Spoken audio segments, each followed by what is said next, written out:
జగన్ బయట అడుగు పెడితే విధ్వంసం అరాచకం అని హోంమంత్రి అనిత అంటున్నారు. సామాన్య ప్రజలు కూడా వ్యాపారాలు చేసుకోలేని పరిస్థితి. ప్రస్తుతం హోంమంత్రి అనిత మాట్లాడుతున్న లైవ్ చూద్దాం. మన బిడ్డలది కాబట్టి ఈ భవిష్యత్తు మనది, మన బిడ్డలది అయినప్పుడు ఎటువంటి నాయకులు మన చుట్టూ ఉన్నారు, ఎటువంటి నాయకులు మనం ప్రోత్సహిస్తున్నాం అన్న విషయాన్ని కూడా మనందరం కూడా అర్థం చేసుకోవాలి. ఇది ప్రజాస్వామ్యం. మీరందరూ అడగచ్చు, ఏంటి బయటికి రాకూడదా? ఎస్, రావచ్చు. ఎందుకు రాకూడదు? ఇది ప్రజాస్వామ్యం.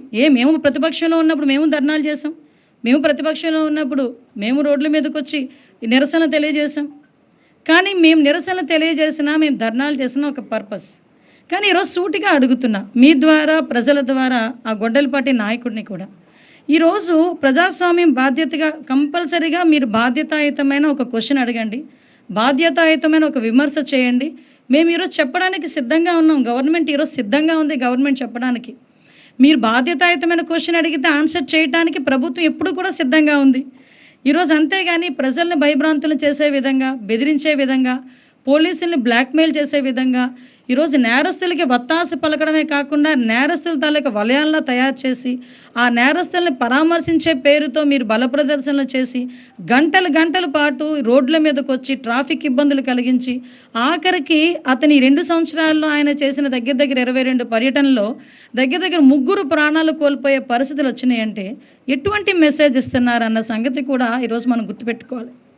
అంటే క్లియర్ కట్గా ఈరోజు ఇన్నిసార్లు బయటకు వచ్చారు, ఇన్ని కిలోమీటర్లు రోడ్లు బ్లాక్ చేశారు, ఇంతమంది ప్రాణాలు, 3 ప్రాణాలు బలి తీసుకున్నారు, చాలామంది ఆస్తులు పోగొట్టుకున్నారు. ఇలాంటివన్నీ జరిగిన తర్వాత కూడా పబ్లిక్కి ఉపయోగపడే ఒక్క విషయమైనా జరిగిందా? ఒక పరిశ్రమ వచ్చిందా? లేకపోతే ఒక ఉద్యోగం వచ్చిందా? ఏం జరిగింది? ఒక పర్పస్ అంటూ ఉండాలి కదా. ఈరోజు ఒక గొడ్డలిపాటి నాయకుడికి కూడా ఒక పర్పస్ అంటూ ఉండాలి. అటువంటివి ఏమీ లేకుండా ఈరోజు కొన్ని ఎగ్జాంపుల్స్ మీకు చూపించాలి. ఎందుకంటే ప్రజలకి కూడా చాలా సందర్భాల్లో మా గౌరవ ముఖ్యమంత్రి గారు కూడా అంటుంటారు మరుపు అన్నది.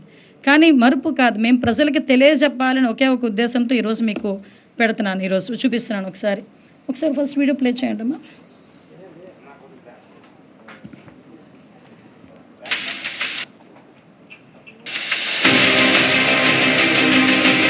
ఇది ఒకసారి చూడండి.